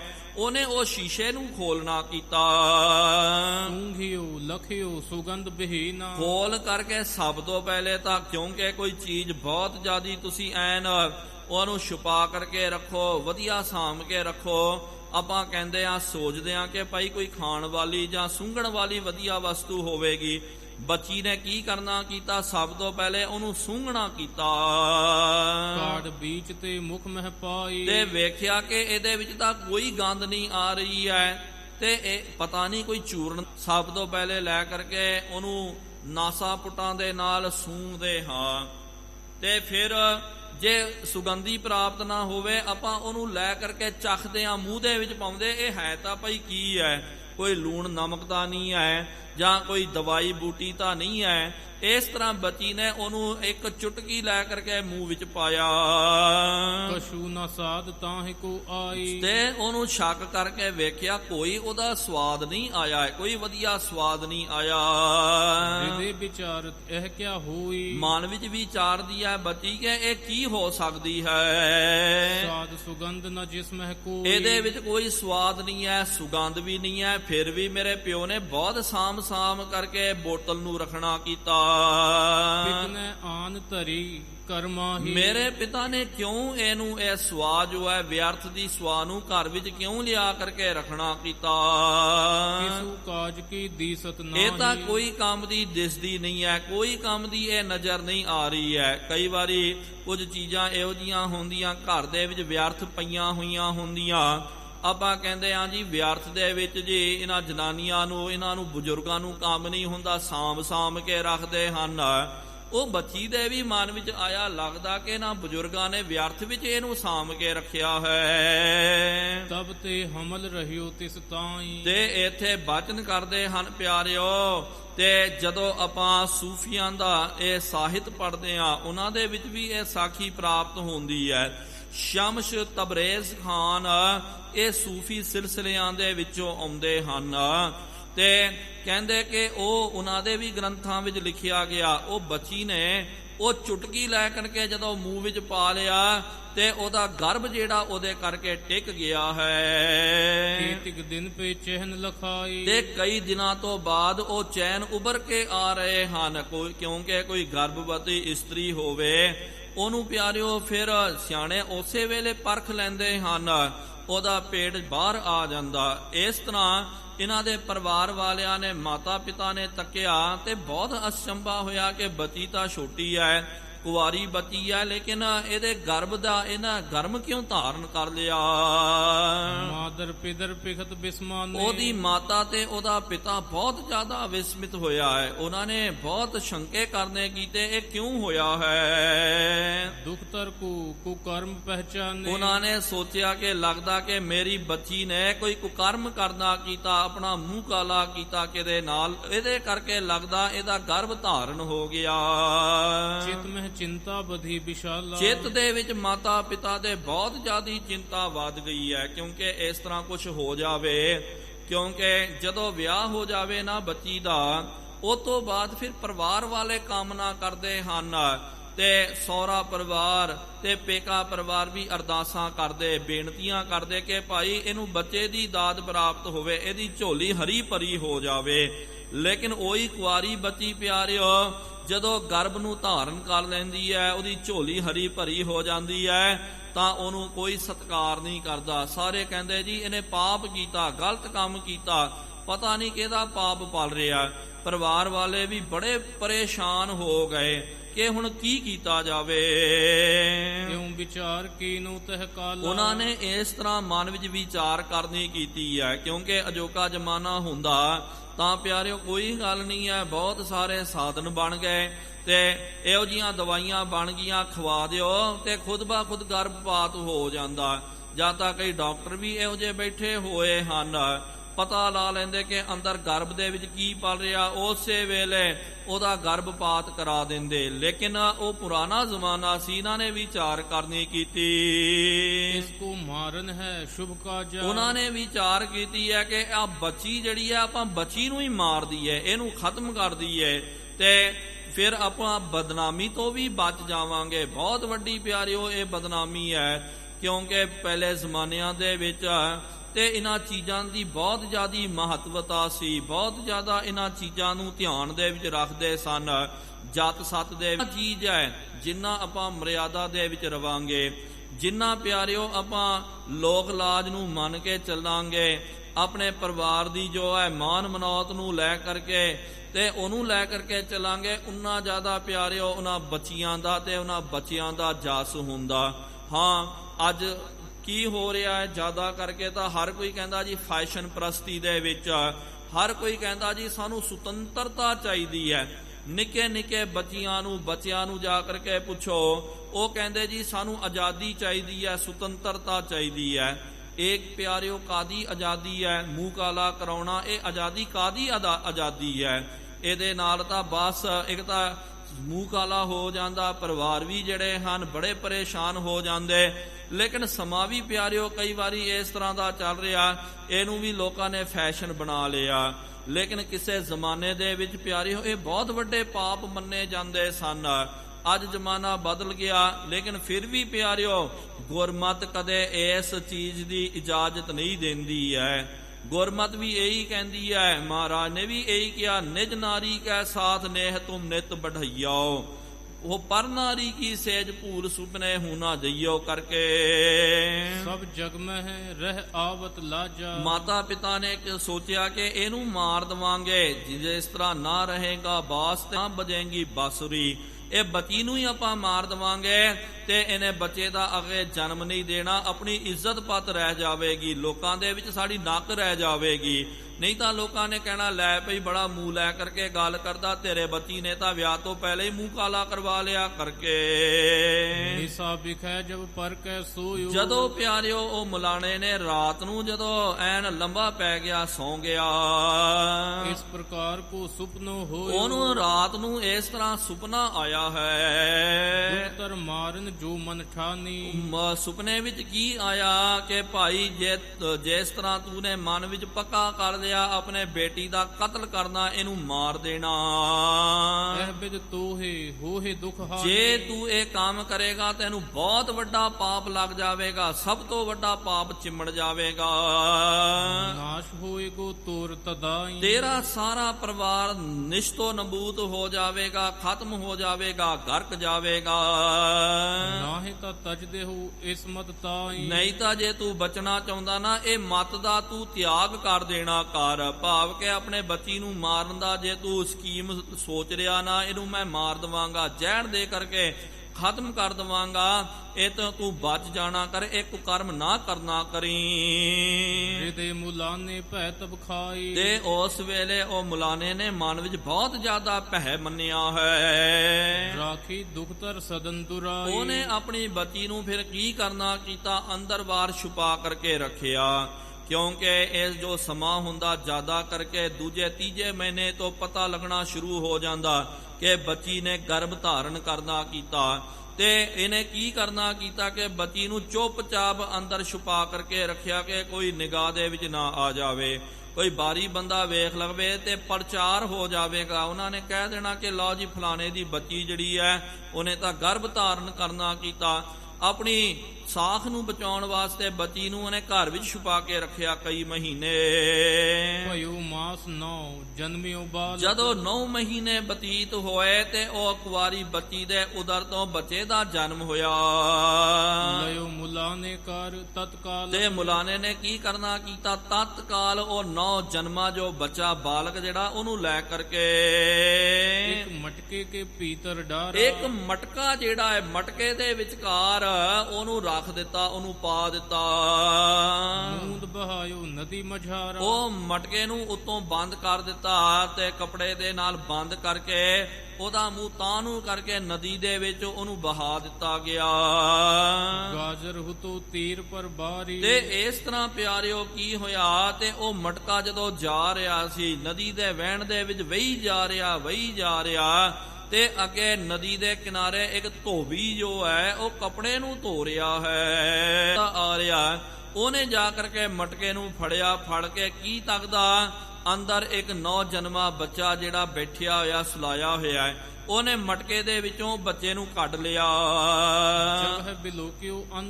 ਜਦੋਂ ਅੰਦਰ ਤੱਕਿਆ ਕਿ ਅੰਦਰ ਤਾਂ ਭਾਈ ਜੀਵਤ ਇੱਕ ਬੱਚਾ ਹੈ, ਉਹਨੇ ਪ੍ਰਸੰਨ ਹੋ ਕਰਕੇ ਉਹ ਬੱਚੇ ਨੂੰ ਗੋਦ ਵਿੱਚ ਚੁੱਕ ਲਿਆ ਹੈ। ਆਨ ਪਾਰ ਨਾ ਕੀਨੂ। ਤੇ ਆ ਕਰਕੇ ਉਹਦੀ ਪਰਵਰਿਸ਼ ਜਿਹੜੀ ਹੈ ਉਹ ਧੋਬੀ ਨੇ ਕਰਨੀ ਕੀਤੀ ਹੈ ਉਹ ਬੱਚੇ ਦੀ। ਤਬਰੇਜ ਨਾਮ ਧਰਲੀ। ਉਹ ਬੱਚੇ ਦਾ ਨਾਮ ਜਿਹੜਾ ਮਹਾਰਾਜ ਜੀ ਦੱਸਦੇ ਭਾਈ ਬਾਲੇ ਨੂੰ ਕਿ ਬਾਲਿਆ ਇਹ ਉਹ ਸ਼ਮਸ ਤਬਰੇਜ਼ ਹੈ। ਉਹਨੇ ਫਿਰ ਆਪਣੇ ਬੱਚੇ ਦਾ ਨਾਮ ਸ਼ਮਸ ਤਬਰੇਜ਼ ਕਰਕੇ ਧਾਰਨ ਕਰਨਾ ਕੀਤਾ। ਕਈ ਸਾਲਾਂ ਤੋਂ ਬਾਅਦ ਸ਼ਮਸ ਤਬਰੇਜ਼ ਜਦੋਂ ਇਹ ਵੱਡੇ ਹੋ ਗਏ,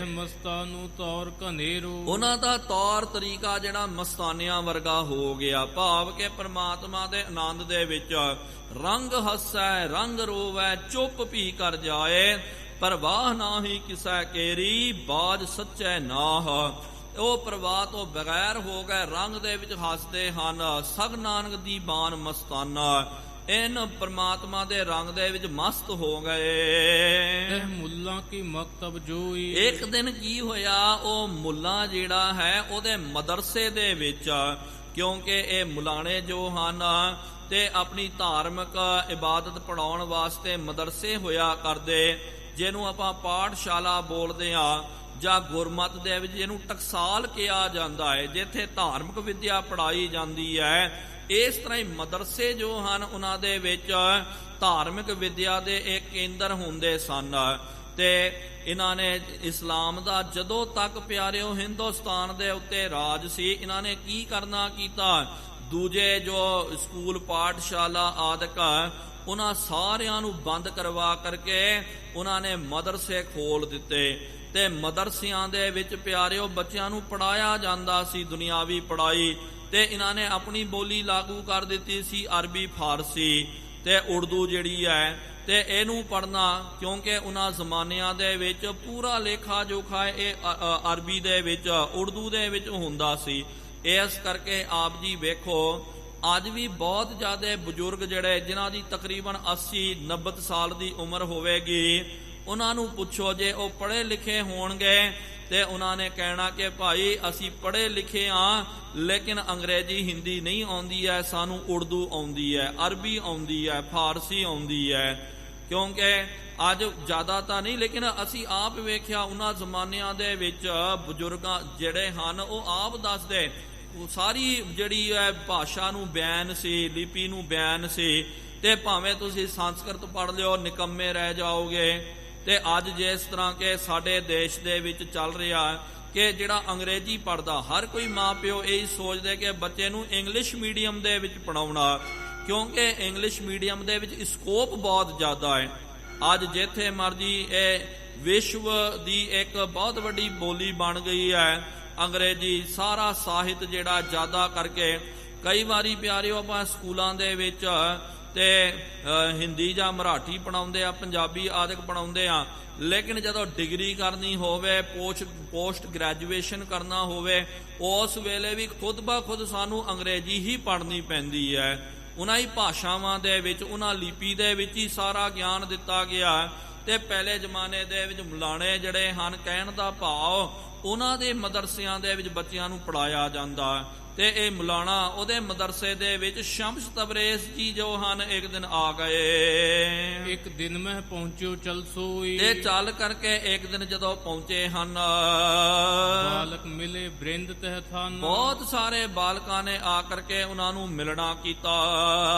ਪੜ੍ਹੈ ਸਬਕ ਕਿਤਾਬ ਕੁਰਾਨ, ਸਾਰੇ ਬੈਠ ਕਰਕੇ ਕੁਰਾਨ ਦਾ ਸਬਕ ਜੋ ਹੈ, ਸਬਕ ਦਾ ਮਤਲਬ ਜਿਹਨੂੰ ਆਪਾਂ ਪਾਠ ਬੋਲਦੇ ਆ, ਲੈਸਨ ਬੋਲਦੇ ਆ, ਕੁਰਾਨ ਦਾ ਇੱਕ ਚੈਪਟਰ ਜਿਹੜਾ ਇਹ ਪੜ ਰਹੇ ਸਨ। ਗਇਓ ਹੋ ਤੋ ਆਪਣੇ ਘਰ, ਉਹ ਆਪਣੇ ਘਰ ਨੂੰ ਗਿਆ ਹੋਇਆ ਹੈ। ਮੈਂ ਕਿਤਾਬ ਸਭ ਕੀ ਬਰਿਆਈ, ਸ਼ਮਸ ਤਬਰੇਜ਼ ਨੇ ਕੀ ਕਰਨਾ ਕੀਤਾ, ਮੱਲੋ ਜੋਰੀ ਇਹਨੇ ਸਾਰਿਆਂ ਦੀਆਂ ਕਿਤਾਬਾਂ ਨੂੰ ਲੈ ਕਰਕੇ ਆਏ ਹੌਜ਼ ਮਹਿਦੀਨ ਬਗਾਈ, ਤੇ ਫਿਰ ਇਹ ਜਿੱਥੇ ਹੁੰਦੇ ਹਨ ਤੇ ਜਿੱਥੇ ਮੁਲਾਣੇ ਪੜਾਏ, ਜਿਨ੍ਹਾਂ ਨੂੰ ਪੜਾਇਆ ਜਾਂਦਾ, ਮਦਰਸੇ ਹੋ ਗਿਆ, ਮਸੀਤਾਂ ਹੋ ਗਈਆਂ, ਇਹਨਾਂ ਦੇ ਵਿਚਕਾਰ ਐਨ ਬਾਰ-ਬਾਰ ਪਿਆਰਿਓ ਹੌਦਾ ਹੁੰਦਾ ਹੈ। ਹੌਦਾ, ਉਹਦੇ ਵਿੱਚ ਪਾਣੀ ਰੱਖਿਆ ਜਾਂਦਾ, ਕਿਉਂਕਿ ਅਜੋਕੇ ਜ਼ਮਾਨੇ ਦੇ ਪ੍ਰਬੰਧ ਨਹੀਂ ਸਨ। ਅਜੋਕੇ ਜ਼ਮਾਨੇ ਦੇ ਟੈਂਕੀਆਂ ਲੱਗ ਗਈਆਂ, ਟੂਟੀਆਂ ਲੱਗ ਗਈਆਂ। ਆਪਾਂ ਕੀ ਕਰਦੇ ਆ, ਟੂਟੀਆਂ ਦੇ ਨਾਲ ਹੱਥ ਪੈਰ ਧੋਂਦੇ ਆ। ਅੱਜ ਵੀ ਪਿਆਰਿਓ ਤੁਸੀਂ ਪੁਰਾਣੇ ਮਸੀਤਾਂ ਦੇ ਵਿੱਚ ਜਾਓ, ਮਦਰਸਿਆਂ ਦੇ ਵਿੱਚ ਜਾਓ, ਤੇ ਉੱਥੇ ਫਿਰ ਹੌਦਿਆਂ ਦੇ ਵਿੱਚ ਪਾਣੀ ਭਰਿਆ ਹੋਇਆ ਹੁੰਦਾ। ਤੇ ਕੀ ਹੁੰਦਾ ਕਿ ਕੋਈ ਮੁਸਲਮਾਨ ਵੀਰ ਜਦੋਂ ਨਮਾਜ਼ ਪੜ੍ਹਨੀ ਹੋਵੇ, ਮਦਰਸੇ ਵਿੱਚ ਜਾਣਾ ਹੋਵੇ, ਉਹ ਪਾਣੀ ਲੈ ਕਰਕੇ ਉਜ਼ੂ ਕਰਦੇ ਹਨ। ਪਾਣੀ ਲੈ ਕਰਕੇ ਹੱਥ ਧੋਣਾ, ਪੈਰ ਧੋਣੇ ਹਨ, ਕੰਨ ਨੂੰ, ਨੱਕ ਨੂੰ, ਅੱਖਾਂ ਨੂੰ, ਮੂੰਹ ਨੂੰ ਧੋਂਦੇ, ਚੁੱਲੀ ਭਰਦੇ ਹਨ। ਤੇ ਉਹ ਹੌਦਾ ਜਿਹੜਾ ਪਾਣੀ ਦੇ ਵਿੱਚ, ਪਾਣੀ ਦੇ ਨਾਲ ਭਰਿਆ ਹੋਇਆ ਸੀ। ਸ਼ਮਸ ਤਬਰੇਜ਼ ਜੀ ਨੇ ਕੀ ਕਰਨਾ ਕੀਤਾ, ਕਿਤਾਬਾਂ ਨੂੰ ਚੁੱਕ ਕਰਕੇ ਉਹ ਹੌਦੇ ਵਿੱਚ ਪਾ ਦਿੱਤਾ। ਤਬ ਹੀ ਭਇਓ ਸ਼ਿਸ਼ਨ ਮਹਿ ਰੌਰਾ, ਤੇ ਸਾਰੇ ਬੱਚਿਆਂ ਦੇ ਵਿੱਚ ਰੌਲਾ ਮਚ ਗਿਆ। ਆਇਓ ਮੁਲਾਨਾ ਘਰ ਤੇ ਦੌੜਾ, ਤੇ ਮੁਲਾਨਾ ਜਿਹੜਾ ਹੈ, ਜਦੋਂ ਉਹਨੂੰ ਆਵਾਜ਼ ਦਾ ਪਤਾ ਲੱਗਿਆ, ਬੱਚੇ ਇੱਕਦਮ ਚੀਕਾਂ ਮਾਰੇ ਭੱਜ ਕਰਕੇ ਆ ਗਿਆ। ਗਹਿਨ ਹੇਤ ਪਾਸ਼ੇ ਤਹਿ ਧਾਈ, ਤੇ ਇਹਨਾਂ ਨੂੰ ਸ਼ਮਸ ਤਬਰੇਜ਼ ਨੂੰ ਪਕੜਨ ਵਾਸਤੇ ਉਹ ਪਿੱਛੇ ਦੌੜ ਪਿਆ ਹੈ। ਗਹਿਓ ਨਾ ਜਾਤ ਰਹੇ ਪਛਤਾਈ, ਸ਼ਮਸ ਤਬਰੇਜ਼ ਜੀ ਭੱਜ ਕਰਕੇ ਅੱਗੇ ਨਿਕਲ ਗਏ। ਮੁਲਾਣਾ ਬੜਾ ਪਛਤਾਪ ਕਰਦਾ। ਹੌਜ ਸਮੀਪ ਗਇਓ ਚਲ ਤਬ, ਫਿਰ ਬਾਅਦ ਦੇ ਵਿੱਚ ਹੌਜ ਦੇ ਲਾਗੇ ਜਦੋਂ ਉਹ ਮੁਲਾਣਾ ਪਹੁੰਚ ਗਿਆ, ਲਈ ਨਿਕਾਸ ਕਿਤਾਬਾਂ ਸਭ, ਤੁਰੰਤ ਉਹਨੇ ਉਸ ਹੌਦੇ ਦੇ ਵਿੱਚੋਂ ਸਾਰੀਆਂ ਕਿਤਾਬਾਂ ਨੂੰ ਕੱਢ ਲਿਆ ਹੈ। ਕਰਸੂ ਝਾਰਤ ਗਰਦ ਉਡਾਈ, ਤੇ ਜਦੋਂ ਹੱਥਾਂ ਦੇ ਨਾਲ ਪਾਣੀ ਵਿੱਚ ਡੁੱਬੀਆਂ ਹੋਈਆਂ ਕਿਤਾਬਾਂ ਨੂੰ ਬਾਹਰ ਕੱਢਦਾ ਤੇ ਉਹਨੂੰ ਝਾੜਦਾ ਨਾ, ਤੇ ਜਦੋਂ ਝਾੜਦਾ ਨਾ ਪਿਆਰਿਓ, ਉਹਨੂੰ ਪਾਣੀ ਨਹੀਂ ਲੱਗਿਆ। ਤੇ ਜਦੋਂ ਝਾੜਦਾ, ਉਹਦੇ ਵਿੱਚੋਂ ਧੂੜੀ ਘੱਟਾ ਜਿਹੜਾ ਹੈ ਉਹ ਉੱਡ ਰਿਹਾ ਹੈ।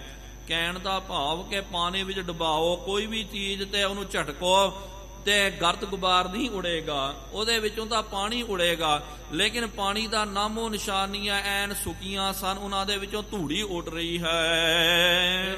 ਅਜ਼ਮਤ ਤਹਦੀਨ ਦਿਖਾਈ, ਇਹ ਅਜ਼ਮਤ ਜਿਹੜੀ ਹੈ ਉਹਨੂੰ ਜਦੋਂ ਪ੍ਰਾਪਤ ਹੋਈ ਹੈ, ਵੇਖਿਆ, ਬਿਲੋਕ ਮੁੱਲਾ ਬਿਸਮਾਨਾ, ਇਹ ਵੇਖ ਕਰਕੇ ਮੁਲਾਣਾ ਬੜਾ ਵਿਸਮਿਤ ਹੋਇਆ ਹੈ। ਅਜ਼ਮਤਵਾਨ ਮਹਾਨ ਪਛਾਨਾ, ਇਹਨੇ ਪਹਿਚਾਣ ਲਿਆ ਕਿ ਇਹ ਬਹੁਤ ਵੱਡਾ, ਇਹ ਬੱਚਾ ਜਿਹੜਾ ਸ਼ਮਸ ਤਬਰੇਜ਼, ਇਹ ਮਾਮੂਲੀ ਬਾਲਕ ਨਹੀਂ, ਇਹ ਬਹੁਤ ਵੱਡਾ ਕਰਾਮਾਤੀ ਹੈ। ਆਪ ਕਿਤਾਬ ਹੈ ਪਰਸਿਓ ਨਾਹੀ, ਆਪ ਦਾ ਮਤਲਬ ਕਿ ਪਾਣੀ ਤਾਂ ਕਿਤਾਬਾਂ ਨੂੰ ਨਹੀਂ ਸਪਰਸ਼ ਹੋਇਆ।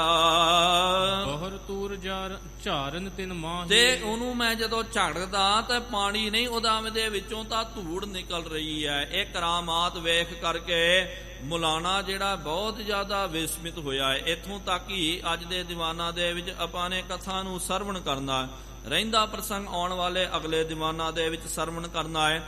ਹੁਣ ਸਾਰੀਆਂ ਸੰਗਤਾਂ ਦੇ ਪ੍ਰਤੀ ਇਹ ਬੇਨਤੀ ਕੀਤੀ ਜਾਂਦੀ ਹੈ ਤਖਤ ਸਾਹਿਬ ਜੀ ਦੇ ਪ੍ਰਬੰਧਕਾਂ ਵੱਲੋਂ ਕਿ ਪ੍ਰਬੰਧਕਾਂ ਵੱਲੋਂ ਬਹੁ ਮੰਜ਼ਲਾ ਇਮਾਰਤ ਸਰਾਂ ਦੀ ਨਿਰਮਿਤੀ ਕਰ ਰਹੇ ਹਨ, ਜਿਹਦੇ ਵਿੱਚ 650 ਦੇ ਕਰੀਬ ਕਮਰੇ ਬਣਾਏ ਜਾਣਗੇ। ਇੱਕ ਕਮਰੇ ਦੀ ਭੇਟਾ ਜੋ ਹੈ 15 ਲੱਖ ਰੁਪਈਆ ਹੈ। ਸਾਰੇ ਬਿਲਡਿੰਗ ਦੀ ਲਾਗਤ 110 ਕਰੋੜ ਰੁਪਈਆ ਤੇ ਨਾਲ ਬਹੁਤ ਵੱਡਾ ਆਲੀਸ਼ਾਨ ਸਕੂਲ 40 ਕਰੋੜ ਦੀ ਮਾਇਆ ਖਰਚ ਕਰਕੇ ਬਣਾਇਆ ਜਾਵੇਗਾ। ਇਹ ਸਭ ਕੁਝ ਜੋ ਵਿਕਾਸ ਦੇ ਕਾਰਜ ਹੋਣ ਵਾਲੇ ਹਨ, ਇਹ ਸੰਗਤਾਂ ਦੇ ਸਹਿਯੋਗ ਦੇ ਨਾਲ। ਇਸ ਕਰਕੇ ਸਾਰੀਆਂ ਸੰਗਤਾਂ ਨੂੰ ਬੇਨਤੀ ਕੀਤੀ ਜਾਂਦੀ ਹੈ ਕਿ ਆਪਣੀ ਦਸਵੰਧ ਦੀ ਮਾਇਆ ਗੁਰੂ ਘਰ ਦੇ ਵਿੱਚ ਜਮ੍ਹਾਂ ਕਰਵਾ ਕਰਕੇ ਗੁਰੂ ਘਰ ਦੀਆਂ ਖੁਸ਼ੀਆਂ ਪ੍ਰਾਪਤ ਕਰੋ। ਇਨੀਆਂ ਕੋ ਬੇਨਤੀਆਂ ਪ੍ਰਵਾਨ ਕਰਿਓ। ਵਿਚਾਰ ਕਰਦਿਆਂ ਬੇਅੰਤ ਗਲਤੀਆਂ ਹੋ ਗਈਆਂ ਜੀਓ, ਮਾਫੀ ਬਖਸ਼ਣੀ ਅਗੇ ਤੋਂ ਸਮਤ। ਆਓ ਸਾਰੇ ਗੱਜ ਵੱਜ ਕਰਕੇ ਫਤਿਹ ਬੁਲਾਈਏ। ਵਾਹਿਗੁਰੂ ਜੀ ਕਾ ਖਾਲਸਾ ਸ੍ਰੀ ਅਖਨਾਸ। ਹੇ ਪੂਰਨ ਹੈ ਸਰਬ ਮੈਂ ਦੁਖ ਭਾਂਜਨ ਗੁਣ ਤਾਸ। ਹੇ ਸੰਗੀ ਹੈ ਨਿਰੰਕਾਰ, ਹੈ ਨਿਰਗੁਣ ਸਭ ਟੇਕ। ਹੇ ਗੋਬਿੰਦ ਹੈ ਗੁਣ ਨਿਧਾਨ, ਜਾਂ ਕੈ ਸਦਾ ਵਿਵੇਕ। ਹੇ ਅਪਰੰਪਰ ਹਰ ਹਰੇ, ਹੈ ਪੀ ਹੋਵਨਹਾਰ। ਹੇ ਸੰਤਾਂ ਕੈ ਸਦਾ ਸੰਗ, ਨਿਧਾਰਾ ਆਧਾਰ। ਹੇ ਠਾਕੁਰ ਹਉ ਦਾਸਰੋ, ਮੈਂ ਨਿਰਗੁਣ ਗੁਣ ਨਹੀਂ ਕੋਏ। ਨਾਨਕ ਦੀਜੈ ਨਾਮਦਾਨ, ਰਾਖੋਂ ਹੀਐ ਪਰੋਏ। ਆਏ ਪ੍ਰਭ ਸ਼ਰਨਾਗਤੀ, ਕਿਰਪਾ ਨਿਧ ਦਿਆਲ। ਏਕ ਅੱਖਰ ਹਰ ਮਨ ਬਸਤ, ਨਾਨਕ ਹੋਤ ਨਿਹਾਲ। ਵਾਹਿਗੁਰੂ ਨਾਮ ਜਹਾਜ ਹੈ, ਚੜ੍ਹੈ ਸੋ ਉਤਰੈ ਪਾਰ। ਜੋ ਸ਼ਰਧਾ ਕਰ ਸੇਵੰਦੇ, ਗੁਰ ਪਾਰ ਉਤਾਰਨ ਹਾਰ। ਕਥਾ ਨਿਤਾ ਪ੍ਰਤ ਹੋਤ ਹੈ, ਸੁਣਹੁ ਸੋ ਸਿੰਘ ਸੁਜਾਨ।